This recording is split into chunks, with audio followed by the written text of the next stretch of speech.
శివకార్తికేయన్, సాయి పల్లవి ప్రధాన పాత్రలు నటించిన మూవీ అమరన్ థియేటర్స్లో అయితే పెద్ద విజయాన్ని సాధించింది. నవంబర్ 28న నెట్ఫ్లిక్స్లో అయితే డిజిటల్ ప్రీమియర్ ప్లాన్ చేయబడింది.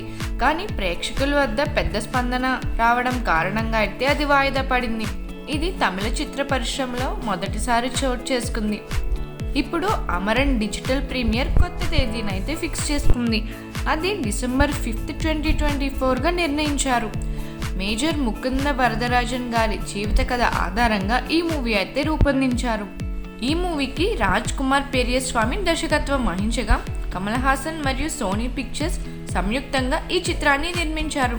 ఈ మేజర్ ముకుంద గారి జీవితాన్ని స్మరించేందుకైతే మీరైతే రెడీ అయిపోండి. డిసెంబర్ 5న నెట్ఫ్లిక్స్లో విడుదలను అస్సలు మిస్ అవ్వకండి.